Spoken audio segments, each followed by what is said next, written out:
Well, without further ado, we have a really exciting concluding speaker, our closing keynote today. We are going to have Ari Melenciano joining us from New York. And Ari is really, she encapsulates the intersection between art and tech, and I think the power that creatives have in our environment today. Ari is an artist, a technologist, and a researcher. She's the founder of Afrotectopia and a former technologist with Google's Creative Lab.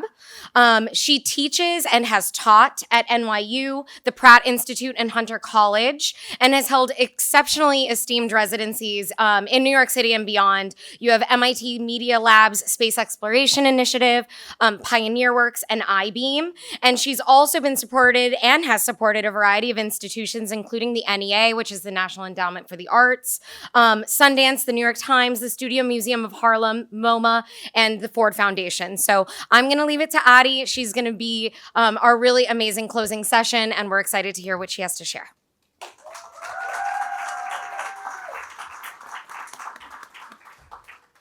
Hello, all. All right, let's see.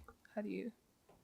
Okay, thanks. So for one, thank you for having me. I want to start off with you all giving an applause to your parents and your family for bringing you here. And also, if you're, my mom always tells me how she was that kid where she took herself to these kind of things by herself. Her mom didn't know what she was up to, but she was motivated herself. So give yourself applause if you are also just that kid that brought yourself here by yourself.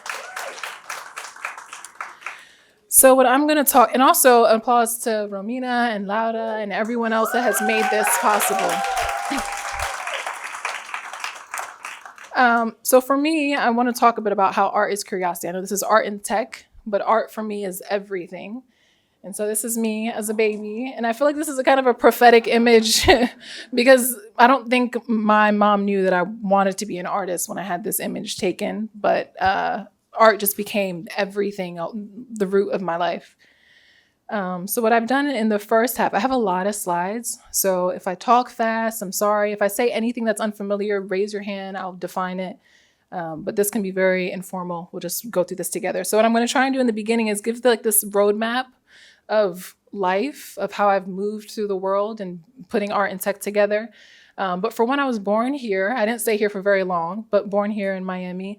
But this is really what life is like. It's not a straight line. And I think for one, like when I was your age and I saw people that were my age doing things, I thought, wow, they have everything all together and things are just so seamless for them. It's like, no, like you just figure things out as you go and you have to be very embracive of life and its turns. So for one, very much as I mentioned, lover of art. That's the beginning of everything. And so what I would do very much as a kid, paint all the time, do a lot of illustrations, creating with whatever I could get my hands on. The medium never matters. It's more of how can I express myself. But I also had this idea that art and technology could be this beautiful thing if I bring it together. And I don't know where it came from, but for me, it was this idea that technology can impact art in a way where it lets people experience the art that I'm creating, and they also get to create art too, because with human computer interactive technology, which is mainly the kind of tech that I'm interested in, it's interactive. So as someone moves in front of something that I create, they're creating their own art too. And I also grew up not really having people that I saw that looked like me doing it, but the people that I did admire were people like Steve Jobs. I loved how Steve Jobs was able to think very emotionally about technology and in a way where he would design technology that we would use every day, and that would allow us to become artists and creatives. And so for me, it became very important of how can I make sure that anything that I'm creating is something that's embedded in life and we're all creating. So eventually I found my way to grad school at NYU, and that was finally the place where I was putting art and tech together. So this was more of the beginning of my creative technology career. You all are already here getting a huge head start. So this is amazing. And when you have familiarity with this technology stuff, it gives you so much confidence, and confidence is everything when you're creating with technology. So when I started creating at NYU, some of the first areas of exploration for me were was interactive code that would be responsive to sound. I really love sound interactive technology because I'm also a DJ. I love to blend music together. So I would create these visuals that would respond to the amplitude and the volume and the frequency of sound. And then in being a DJ, I would bring them inside of my parties and have the visuals behind me as I'm DJing. So not only are people dancing, but the visuals behind them are dancing too.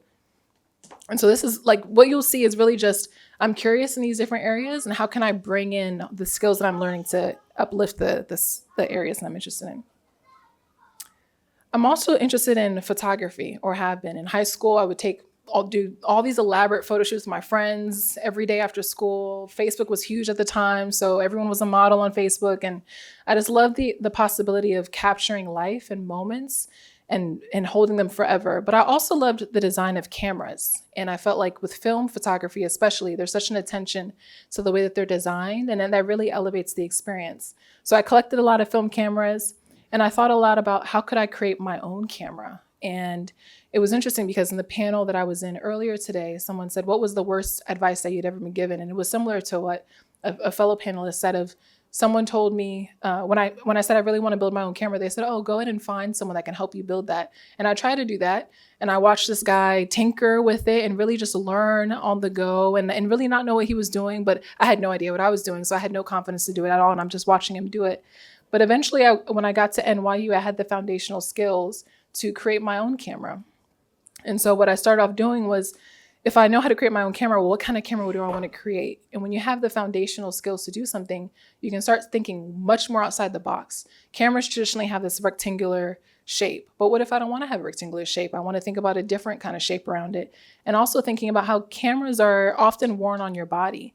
Like it's this form of wearable technology. So if it's worn on your body, I don't want something ugly that's going to mess up my outfit. Like, why not make it fashionable? So I thought a lot about fashion and the way that I could design the camera too. So I tinkered a lot. I mean, as I mentioned, it was like once you have those foundational skills, you know exactly what questions to ask. And so I was creating this in my first semester of grad school. So this was really like the bigger introduction of art and technology for me. And my professor didn't even know how to create the class, but I had enough of an understanding of what do I need to ask search engines and Google and all of that in order to learn how to create the camera. So it was a lot of building and exploring on my own. And then it was a lot of prototyping. So thinking about ergonomics. Ergonomics is what you like when you're sitting in this chair, there's an ergonomics that goes into the chair to form your body so you feel comfortable. So I had to do a lot of studying of how does it feel in people's hands if I change the size, but also as I mentioned earlier, fashion is very important. So how can I think about the patterns and the colors that I'm using? And so then this is like one of the later prototypes of using acrylics. So then going in and doing digital fabrication. So making my designs, cutting it out in machines, and also attaching all the sensors together. And as I mentioned before, I really love film photography because of the design of the camera, but I'm also blending a lot of different kind of photography together. So it's a digitally operating camera. You can see the sensors, but it operates very similar to a film camera in that there's no screen because I want people to be in the moment and not be perfectionists when they use their iPhone. And so as you take a picture, the lights, the LEDs on the top will light up, and then it also sends straight to Twitter, which I'll show you in a second. But this was also my thesis project. So I started in my first semester, and then I used it as my thesis project for grad school. And I was at NYU, so we had these whole like storefront kind of spaces, and I got to take over one of them and kind of create this like speculative shop of what if I sold my cameras. And I called it Ojo Oro. My family's Dominican, so Spanish, and basically the translation of golden eye, because I wanted this camera to be a tool where no matter what, you love what comes out of it. It's not so much about being perfect, as I mentioned before. It's more about realizing your golden eye.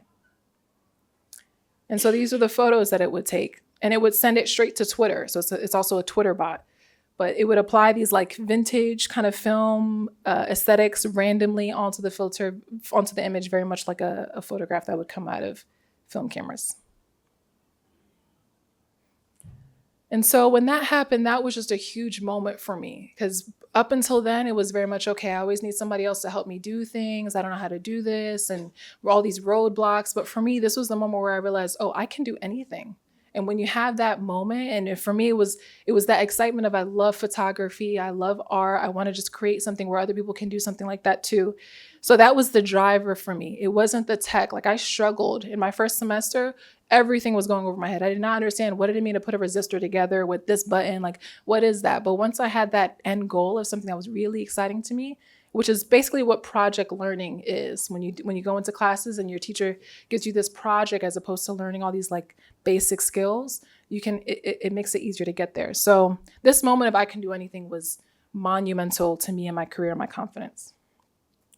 And so since then, I just like went crazy with all the different projects that I wanted to create. And a lot of it was also embedded in both being an artist, but also culturally of what does it mean to exist in this world. And know that the fact that because I'm growing up in a world, in this Western United States world that's very dominant of white culture, I don't really get to see myself represented in the way that I would like to. And that impacts your subconscious. When you don't see yourself in spaces and roles, you don't believe that maybe you could do that. But once you do, then that opens up your imagination. So I was thinking a lot about my niece and nephews, of what kind of world are they going to grow up in? And I want to make sure that they see themselves in anything. So with things like Seinfeld and Friends, what does it mean to always grow up with shows of all white casts and them living very basic lives that we also live too, but we just never get to see that. So for me, it became important to create projects. This was a screenshot of projects that I created where I made it so that it was a speculative. And when I say speculative, it's like it's not real. It's like kind of like imagination. I'm designing a future.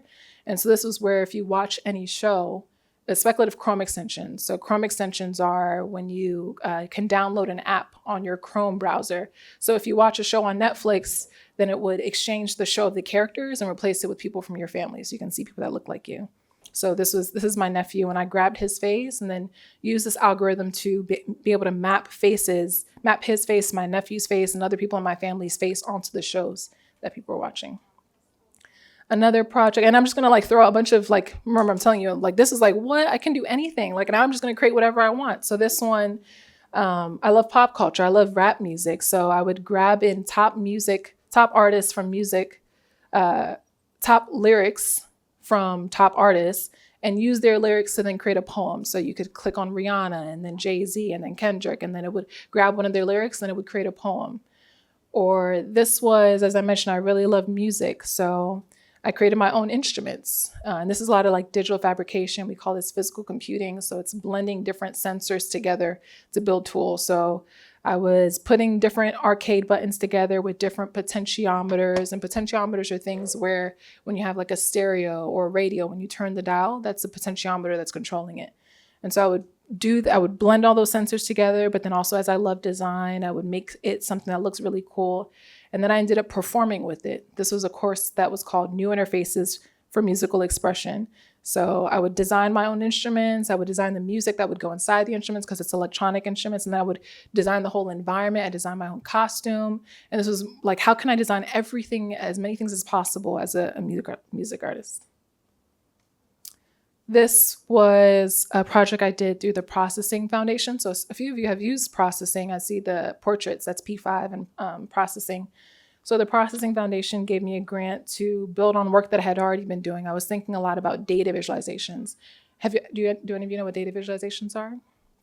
Well, so data visualizations are these charts. They're graphs that represent things that are going on in society or life. Like maybe there's a data visualization on, I can't even think of an example, but like they just represent data of like big issues. Did someone say something?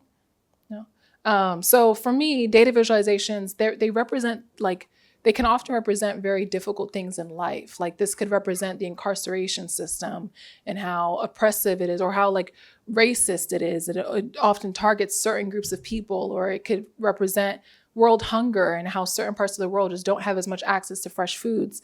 And when you have data visualizations, and usually they're very, it's really just like bar graphs or a pie chart. And these are things that are representing human life. So when they're done in a way where it's so absent of humanity, it's just like it's a geometric form that's representing the struggles of people, it's very hard to be empathetic to the issues.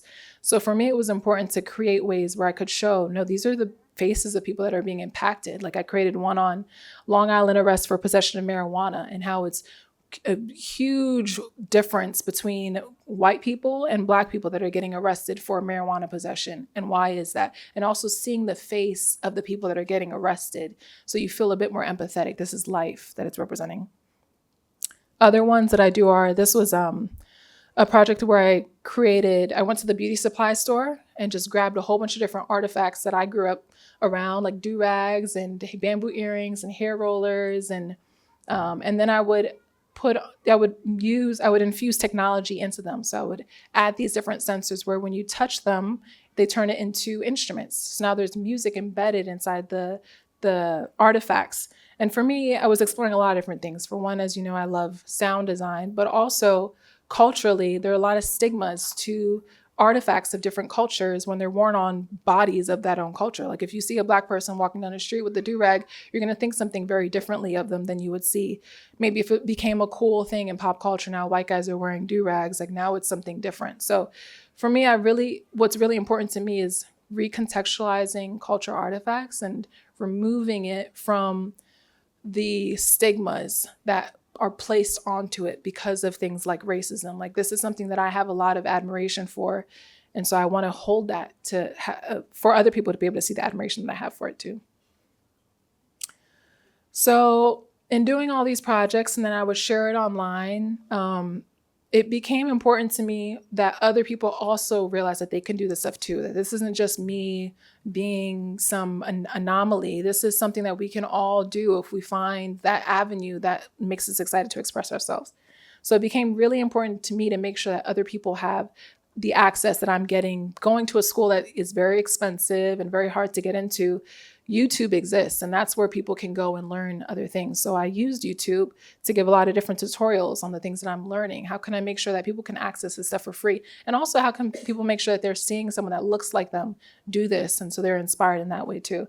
So I created a bunch of different tutorials on how to do things like create a color board or do sound interactive design on P5 and processing. But then it also became more than just me putting myself in front of a camera. It became more of how can I create a community of people and make sure that we're building together and designing these kind of worlds that we want to live in. So that then introduced what was mentioned earlier of Afrotectopia. And so Afrotectopia became this environment that was about blending art, culture, and technology in a way where anyone is invited, anyone can come and learn about ways that they can use art and technology in very culturally relevant ways where Blackness is at the center. Because at the time I was in grad school, and oftentimes I would have to advocate a lot in being one of the very few Black students and Black people in the program, advocate a lot for making sure that we're being culturally sensitive and aware and socially, cognizant of the ways that technology can be harmful. So I wanted to make sure that we were being, for one, that Black people could see themselves inside this space, but also so that other people could understand the possibility when merging culture and tech. And so it's been something that's existed in a lot of different ways. It started off as a festival, and it sold out very quickly after being announced, just because it was a space that was so necessary. Like no one really had a space to come together and to learn about culture and tech at the same time. And it was a space where other people that were in the art and tech environment, especially as Black people, they could speak to their own people, and not have to constantly be in spaces where no one looks like them, but they get to talk amongst people that are in their own community. And it's been a free summer camp. I did a summer camp supported by Marymount, which is a private school in Upper East New York. And so this was a free school for 6th through 11th graders. And we did things like learn about different pioneers, cultural pioneers, and how we could apply emerging technology to realize their kind of work. It's also been a think tank. It's taken on a lot of different forms of think tanks. So we would create anti-racist technoculture manifestos of how can we create, make sure that we are speaking to big tech companies that this is the way that we actually want to be treated as citizens.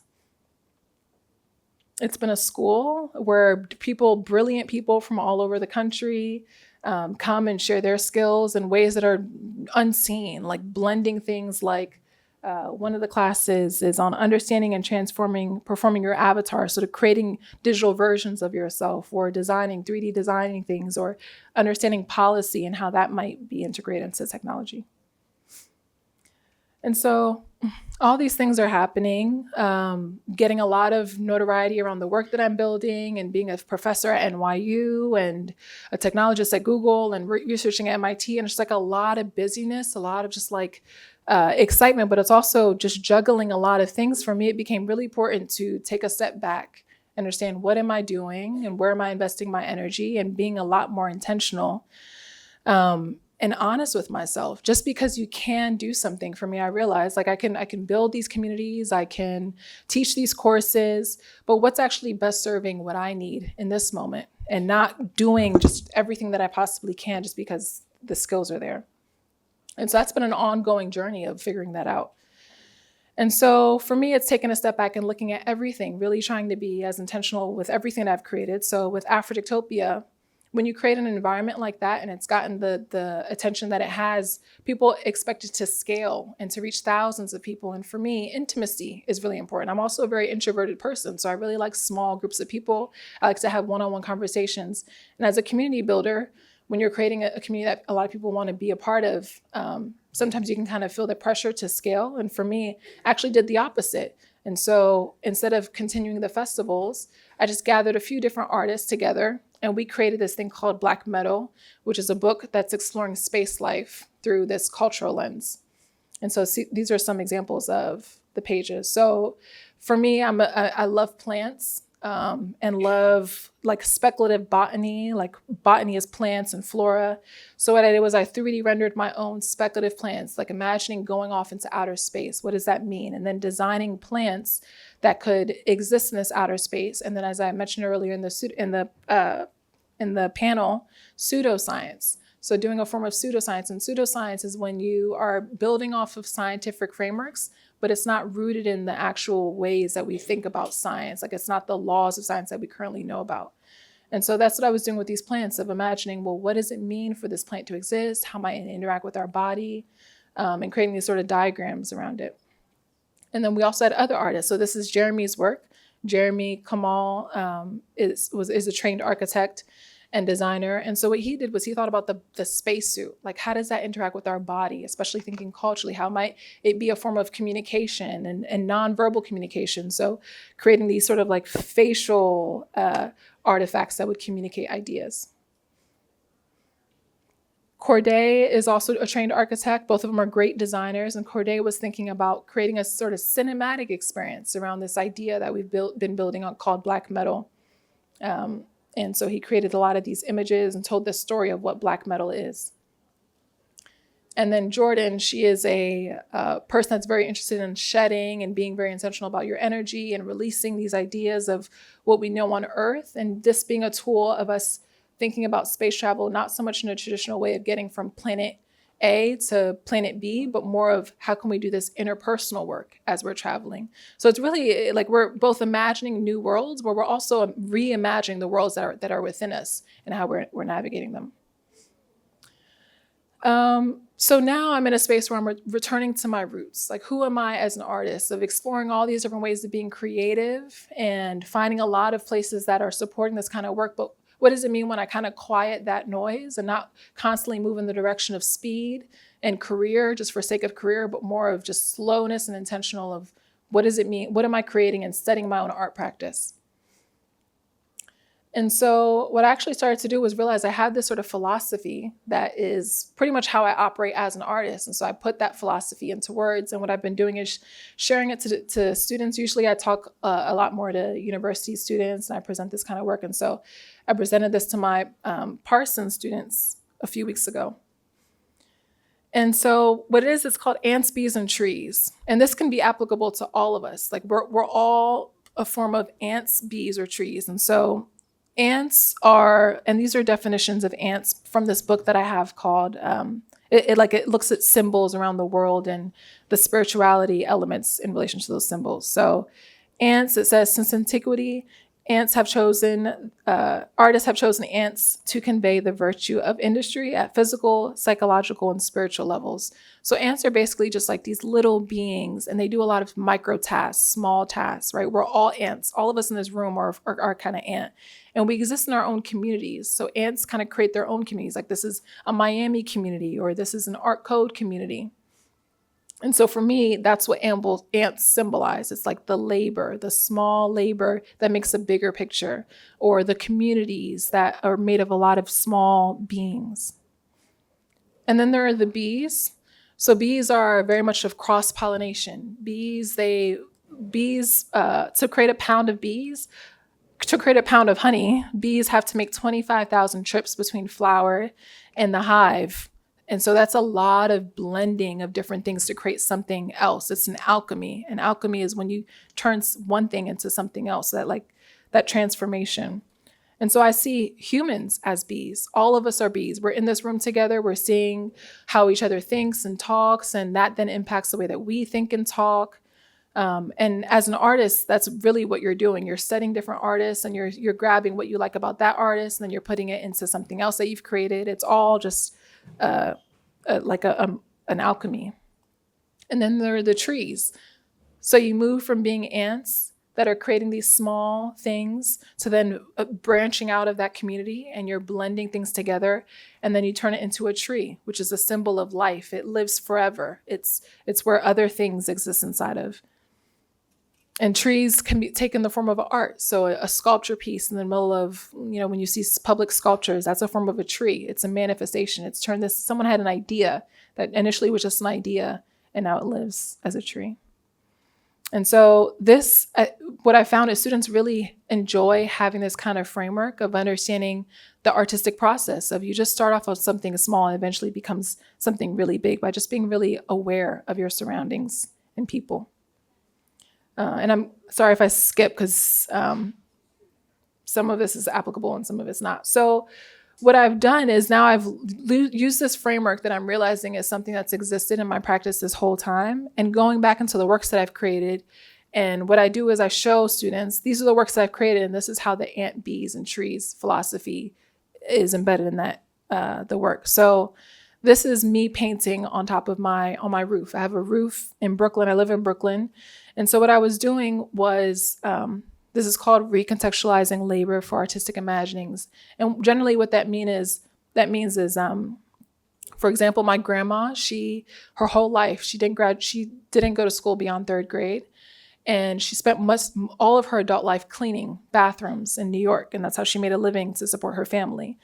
And the practice of cleaning, it's a very laborious thing, but it can also be an artistic thing. And what I like to do is just imagine the ways that we live our lives. If we just apply paint to it, or if we apply something that makes it no longer temporal. So it's not like this thing that just, like right now, this is a temporal experience. We're just in this room. What makes it not temporal is the fact that it's being recorded. Otherwise, it would just be this temporal thing. But what if you apply something to make it something that exists forever? And so what I was doing in thinking about labor is cleaning. When you clean stuff, so I just bought a bunch of different brushes from Home Depot, and then I would just scrub my canvas in the way that I would scrub the bathroom floor or scrub a kitchen floor. And just by applying paint to it, now it becomes this art piece. And for me, a lot of what I try and think about is how art is really just life. All of it's blended together. And if we look at life in a way where you can actually turn it into a form of art, I think you can just appreciate life in a different way. And so what I didn't go through this chart here. So in that framework that I shared of ants, bees, and trees, as an ant, there are also these shoulders. So all of us are inspired by people, right? Like we all have someone that we look to. We love their way of being. We love their style. We love their art. Like, does anyone have a favorite artist that they want to say? Maybe a painter or a musician? Who? Van Gogh. Yeah. So maybe if you're a painter and you love Van Gogh's style, you might study his work, right? Van Gogh then becomes your shoulder. As a painter, you're studying different styles of artists, and those are your shoulders that you stand on top of. And so as you move from being an ant to then building out shoulders and becoming a bee, you're synthesizing all these different styles together to create your own work. And that then becomes the art practice. So for me, what I like to do to ground that in my own artistic practice, I really appreciate the work of Henri Matisse. Henri Matisse is a painter, and I love his philosophies and ways of looking at life. And so what I often do as a painter too, is I study his work, and then I'll just place myself in his shoes, literally. Like I'll just create, it doesn't even matter what it looks like. I'm just doing something that he did. And what does it mean for me to be a human that's very different, has had a very different life from him, but just to replicate what he does and study what he does, that then impacts the way that I create. So now I'm inspired by that. I'm building off of that technique, and eventually I make it my own technique. That's what all artists do. All artists are just mimicking other people's styles and then blending that into their own work. They mimic it enough where they have their own signature style. Matisse also has this paper cutting project or practice that he did in the later parts of his life. And so this is when he was in his 80s, an older man. He was pretty much stuck in his wheelchair, not as mobile as he was before. And so for me to not be anywhere close to my 80s yet, but he's still young and mobile, what does it mean as just have an entire different life to also replicate something that he was doing, but in a very different stage of my life? And so what I started doing was doing a lot of paper cutouts too. I would just grab paper, some scissors, some glue, and start creating my own work, very much standing on Matisse's shoulders. And now I'm realizing my own artistic style. And so as you all create and do coding, looking at what other artists do, it doesn't have to be a technologist. It could just be someone like Matisse. Now, Matisse has this cutout style that you can bring in your own cutouts and put that into the technologies that you build. I wonder why that image didn't show. But this is, for some reason, that image isn't showing. But what I also do on my roof is grow my own food. I have a garden and I love growing flowers, but also just food like strawberries. And so, and as I mentioned, I do a lot of different work with sound. So I have these sensors where it can detect the electromagnetic waves of my plants. And it's just like the energy that's moving through the plants, the way that plants are living and breathing. There's an energy that you can detect from it. And so what I do is I grab that energy that's happening within the plant, and then I turn that into sounds. And I wish you could have seen the other image, but that would have been me with my modular synthesizer, which is an instrument that turns electricity into sound. And so I'm turning basically the electricity from the plants into sound. And this is the synthesizer actually. But this is a different project where what I was doing in this one was, and synthesizers are very much technology. As I mentioned, it's just like converting voltage. It's just the movement of voltage and turning into sound. So this is me again on my roof.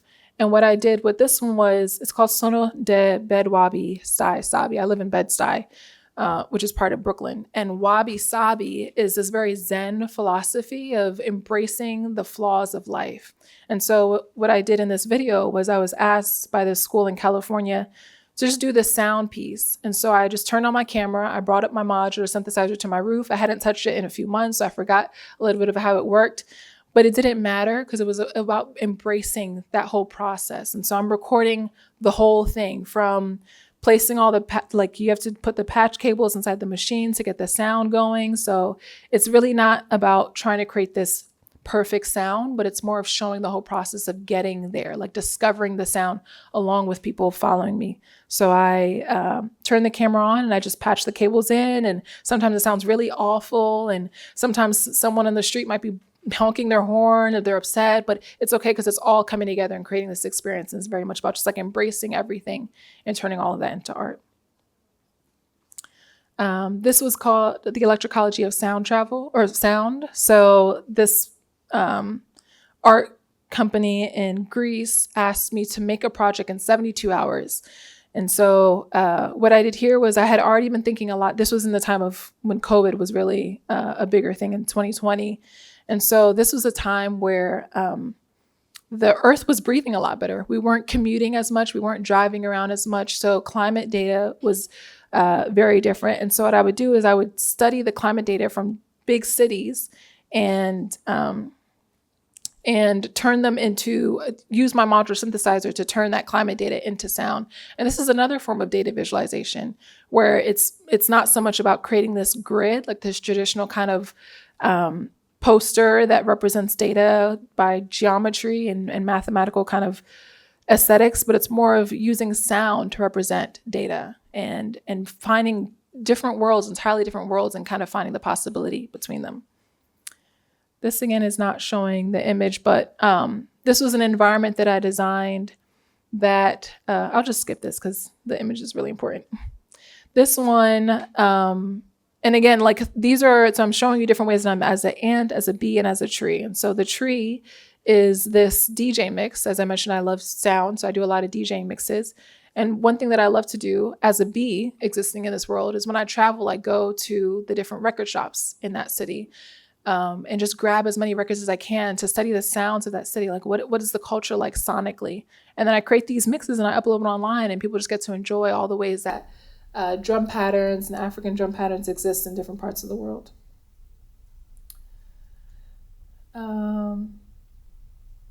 And so basically, as I do all of this, I'm realizing this whole ants, bees, and trees idea is really just about synthesis. And what synthesis is when you bring different things together to create something new.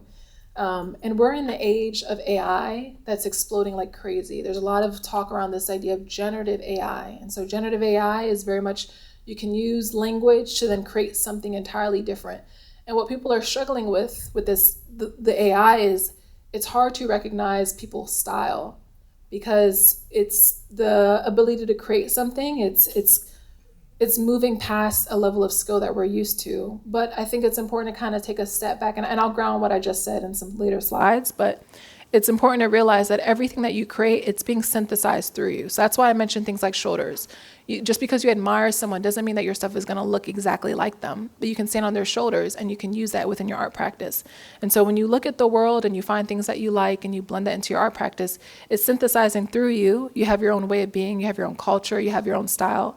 And then what comes out is your energy. It exists outside of you, but it lives in this world, and it represents the energy that you have. And so we're in this new world of generative AI, and this tweet just went viral because it really embodied this idea of what it means to be an AI artist. Now, the hottest new programming language is English. Like, all you have to do is know English, and not even just English. You can use Spanish, you can use a bunch of different languages, but it's just the power of language that's now allowing you to create work. And so we're in this age, as I mentioned, of generative AI, where you can use text to do anything, right? Like writing text to text. You can do chat bots. You can create images. You can create videos. Just by writing text, you can create sound, 3D render, etc. But what does that mean when we're just using text to create the work that we're doing? I see the energy is kind of low in here. And maybe I'm just like, it's very like big words. And so maybe if we just like stand up a little bit. Does everyone want to stand up? Because I used to do this all the time too. In school, I would fall asleep all the time because the teacher would use all these words and I don't know them. So let's just move and wake up a little bit. Okay, great. Thank you. Thank you. All right, we can grab a seat. Hopefully you all woke up a little bit. So language is a really important thing. And what I'm trying to stress in these slides is I think we take for granted the way that we exist in this world and the things that we're taught. And language controls the way that we think. It controls the way that we understand people. It controls the idea of power. Language controls, it's a way of thinking, it's a way of being, but all of these are embedded into language. Culture is language. Psychology, the way you perceive someone talking to you, that's language. The truth, your understanding of what's real and what's not real, all of that's language. And so for me, what's concerning is that with all of this generative AI stuff, it's all about language, which means it's all about a culture. It's all about a small group of people that exist in this world that are exerting their dominance. And they're telling us what we think we should believe, what we should value, what's power, all of that. Because this generative AI stuff, what it's doing is it's identifying images and sounds that exist in the world and their relationship to language in the way that we've used it today. And when we think about that, there's a lot of bias. There's a lot of racism, there's a lot of sexism, there's a lot of isms that exist in our language. And so it's important to be mindful of that when we use this technology, that we're really just reinforcing the values of a group of people that maybe we don't agree with. And these people are the people that are creating the tech in big tech. And these people, this is a diagram of the labor force in big tech. But it's not even representative of the people that are actually touching the technology, right? Like we see 67% is white people, 7% are black people, but that's not even the people that are actually touching it. So there are a lot of different perspectives and ways of being that are not represented in the technology that we're using. So as great as technology is, it's also just important to remember that this is where we come in. This is where we change it and we make it reflective of us. Who are we? What are our values? But we also, before we do that, we have to unlearn the values that we've been taught, because sometimes they can be so deep set in our minds that we don't even question it. And so what I've been doing a lot is teaching my students different ways of thinking. This is a book by Marimba Ani. It's called Yurugu. And so it's a practice of anthropology where it's studying Europeanism, which is basically the way that we operate, which is very European, Western, but from an African lens. So what does it mean? One of these is what does it mean to be a knower? And in the world that we live in, being a knower is a thinking being minus a spiritual being. So you can't have a spirit, you can't have emotion, you can't have an intuition when you're being logical. Like that's what reason is absent of emotion and but why? Right? That's just taught to us. That doesn't mean that that's the right way of being. That's just what's taught to us. So it's important to question, why do we think this way? Before we use the technology to understand that this is what we're actually doing. I'm gonna skip a lot of words. So what I've been doing is a lot of like computational anthropology, and those are two big words, but it's really studying, this is how we've presented ourselves to the computer, which is the same thing as the internet, the AI, and this is how it's reflecting back at us. So what I do is I go into there's this thing called the public domain. So it's like you can access it and use the images from it however you want, because it exists for all of us to use. It's called a Creative Commons. And so I'll go into the archives and I'll look at images from around the world, and I'll use the way that they describe that image, and then I'll put it into these AI systems like Stable Diffusion and DALL-E and Midjourney. And I'll see how it renders an image that looks very similar to the original image just based off that text, right? So it's able to understand the way that we have existed over centuries based just off of a text. But what is it keeping and what is it taking away? So in this image, in the middle image, I have Atsuka Kazo over there because it's a project I'm building, but it's not directly related to this. So there's an image here, Benjamin Pat. That one is the original image. And then I put in the caption of it, and it gave me all these other images. But it maintains the facial hair, like it understands, okay, if it's someone in 1880 and it's a man, they probably look like this with facial hair, they're probably gonna look at the camera, but it erases his race. It's a whole different person. So what is it able to understand and not understand? Or even uploading images. So I would find images, archival images from around the world, like this image in Ethiopia, and I would upload it, and I would say things like taken by an African photographer, or taken by a white photographer, or in the Red Cross pamphlet, or in Travel magazine. And when it was in a travel magazine, it would romanticize it, and that's like where it would make it look a lot nicer than it actually is. But because travel magazines, they want to make things look nicer than what they actually are. So it understands that if you add context like travel magazine, it's going to make it look how a travel magazine might look. And when I say things like by an African photographer, it will usually have the face of the subject, versus if I say by a white photographer, the back is turned. And for me, that represents how when you enter a community that doesn't look like you, there's not a comfort between the subject and the photographer. They don't have that trust. So it seems to pick up on things like that. Like, how is it understanding the way that we have operated in the world? And so for me, AI, beyond being this creative tool, it can also be a research tool. Like the things that you're creating, you can study, why is my computer understanding things in this way? What would you say? Okay. And another thing that I've been doing is uploading an image of myself. And then I'll do things like add other people that exist in this world, like Oprah or Michelle Obama or Zendaya or Saweetie. And all I'm doing is just writing their name. And then it'll change my image based off of what it understands that person to be like. Like it'll apply all this makeup or no makeup, or make me smile with my teeth or whatever. And just like, for me, it's like, okay, well, how does it see me and how does it see other people? And this idea of blending our identity, like what does that mean for it?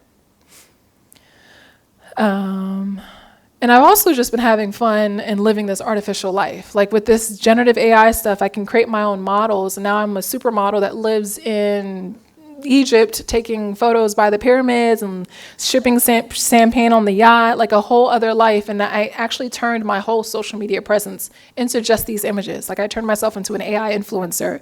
And for me, it was also questioning, like, what does it mean to be an influencer now in today's society if anyone can create these images? Like, does that then make us less excited to be online? Does it, like if we actually realize how none of that stuff is real, like the life of influencers, none of that's real. Like you could take a beautiful picture, but cry in the next minute because something, it's like none of this is real life. And so I just wanted to emphasize that we're really living in like these illusions and what does it mean to kind of play in that? But even the bending of identity, like I've used images. So what I do is create models of my face, and then I can write things like put me in this kind of magazine or put me in these kind of clothes and it'll do that. And then it's called hallucination, where it adds all these other details that I didn't tell it to do. And so studying how it does that. But to see myself represented in ways where I would have never taken a picture posed like that before, seeing this, it was a huge impact to my psyche of what does it mean to now see myself present in different ways, and what if I play with my identity more? So after that, I really started to play with the clothes that I wore and the way that I wore my hair. So the pros of all this AI stuff is it's a new way of creating. It's a new mode of art making. And it feels very disruptive to the way that we have created art in the past, because it can feel so easy. Like now, as I showed the tweet, English is the hottest language. Like all it is English. It's not knowing how to code.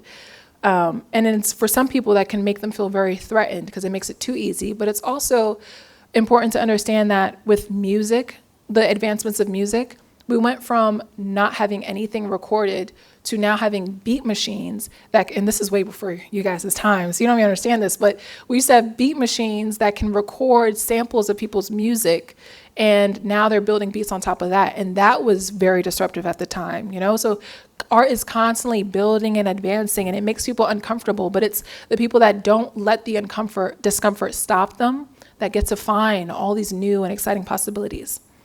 And for me, it's been a new way of understanding the world. As I mentioned, that computational anthropology, it's been a whole new way to see my own identity, seeing new possibilities, turning my Instagram into AI influencer, new way of being online. But the cons, and this is important, especially for parents to understand and for students, is for everyone to understand, it's just the safety. It's jeopardizing safety. It's jeopardizing trust and privacy. Like, I created those images with my identity myself, but someone else could also do that too. They could grab a bunch of images of me on Google Images and do all sorts of stuff with it. And that can happen with politicians. People can create, like today, right now, people could create images of Obama, making him look like he's stealing a car, and like when he was 18, and put it on a poster and say this is what his past was. Like, we're living in an age where we already have a hard time trusting truth, but now it's going to reach a whole new level. So it's important to be aware of that these technologies even exist, for one. So you always question what's real and what are the sources. And it's also, as I mentioned earlier, it's globally enforcing a way of thinking. Like this, as I mentioned, it's all about language. So, and the language that we're using is very Western. It's hyper-Western. So it's enforcing those values. It's getting in the way of critical thinking. Like now, as students, you guys can write a whole essay by just saying, hey, write an essay about World War II in the style of this person, and it'll create that for you, right? But don't let that, don't rely on that, because critical thinking is everything. And if you just rely on all these technologies, you're going to lose that skill, which is vital. And it's the people that aren't able to think as critically and imaginative, where their jobs are the ones that are actually being threatened the most. So imagination is the biggest thing, and you always have to hone on that. So I'll wrap it up with just areas that I've been playing around with in AI. And what I've been doing is I have this studio in Brooklyn that I spend a lot of time in, and I do a lot of more like tactile things with my hands. And so this is the project that I'm working on, built based off of what the Matisse paper cutouts. And so what I do is I've uploaded some of those panels that I've been building, and I upload it into these AI tools. And then I start making them into other things like sneakers. So you'll see as I'm progressively getting more and more like sneakers, all that all started from just this image of paper cutouts that I was doing. And it's also turning into things like foot fashion. So like in as many ways as you can be concerned about privacy and this new way of thinking, it's also creating a whole new way for us to imagine anything. Any idea that you have, you can turn that into something else. So I've been using AI a lot to explore what does it mean for footwear and fashion. Or also industrial design. So what I've been turning that into is creating lamps based off of, so I'm progressively moving away from shoes. I'm using that same model. I'm turning from shoes to now clothes to now lamps. And then I'm also rendering images. Like all of these are AI generated. So you see how advanced it's gotten. It's photorealistic. So I'm doing things like exploring what does it mean to imagine someone wearing something from Nebraska, but in a 90s twist with like a futurism kind of style. I've also created like a speculative magazine spread. So I created just a bunch of characters like people. And then I also went into ChatGPT and told it to give me some descriptions of artists from the future And it wrote all this text for me, and then I turned it into a magazine spread. Another thing I've been exploring is architecture. So I've been finding images of spaces, like the middle one is actually just a gym. And then I would add all these ideas around it, and it would turn it into something completely different. So being able to realize spaces that I would have never existed before, turning a gym into this futuristic arena that is like has a jungle and overgrown plants around it. So continuing, even turning them into music venues. And so what this is, I wonder how I would even be able to, Romina, like press this, like the different buttons. Yeah. So let me give some context. So what I'm doing is this is like the AI generated images that I'm doing. And then also what you can do in this time is there's this tool where I can upload a sound file and then say, imagine that sound file in this environment. And so I'll add reverb onto that sound file based off of the environment. So I uploaded this image, and then we can see this is the spatialization of that image. And then so you can play the one that's the original. Okay. Up top. Yeah. Okay. But I have to do it from here. Oh. Is it there? Oh, it looks like the sound isn't. I don't think the sound's going to work. No. Can't load this audio. All right, it's okay. Thank you. So you can just imagine, like it adds all this reverb, this echo based off of an image. So all it's using is this idea of what's the space like in that image, and then it'll redesign that. So now this is a whole new way of existing as a sound artist that's beyond adding all these effects in a workstation, a digital audio workstation, but now it's through imagery. So we're just in a play that's very moldable. It's a playground. And so I did that with this image too. So all that to say, it's been a life of exploration, and I'm still figuring it out. And as much as I've been able to explore in different institutions, it's really just a constant being in those spaces and then taking a step back. What does this mean to me? Does this align with the way that I feel? Someone presented earlier, tech is a lucrative position, but I think what's important, lucrative as in like you can make a lot of money, but what's important is it's not the money. Like you can make a lot of money, and people say this all the time, no matter how much money you make, if it's not fulfilling, it's a waste of time. Like you're not going to enjoy the things that you're doing. And the greatest things come from a level of passion and excitement that's more valuable than anything. So I think as you move through this world, it's constantly figuring out, okay, try this, see what it feels like. If it doesn't work, take a step back and then and redesign and realign. So what I want you all to take away from all of this, just a few tidbits, is number one, follow your curiosity. Like all these projects, from designing sonic data visualizations based off of climate data and turning that into this web VR experience, that was just an interest in sound and in environments and in climate data. Be true to yourself. Like we live in a really noisy world, especially being on social media. You're constantly looking at the lives of other people and perspectives, and you don't really get to listen to yourself. It's really important to align things to yourself. What do you feel is right? What do you want to exist in the world? Be what you wish existed in the world. And that even is something that I did with Afrodictopia. I didn't see a community of people that look like me. I didn't see people doing the kind of things that I wanted to do. I would hope, like as you all get older, and you're so lucky to be in this room and to be able to have access to creative technology so early on. So make sure you're always keeping the door open. This was challenging for you, right? Like some of this stuff is still difficult for you. Understand that that's how other people are going to feel that are after you. They may be older than you and they're challenged by this. So make sure you're always being that person that you wish you could have had. Question everything. And your parents are probably going to be very annoyed by that. They don't want you to question stuff, but it's really important to question why do I have to do this? Why are we doing this? Why do we live this way? Why is this true or not true, right? It's really important to make sure that you're interrogating everything and finding truth. And enjoy the journey, like all the ups and downs and you didn't really even see any downs. Like I didn't even show you like the times I was stressed out and crying building the camera, but there are a lot of downs as you're building this sort of thing, and just enjoy the journey. Make every moment as you can. Just appreciate that, because so many people spend their lives saying in 20 years, I'm gonna be so happy because I have this great career, and then they're there and it's like, well, I had so many amazing moments that I missed out on because I was so focused on that. So just enjoy this moment, every moment. So thank you.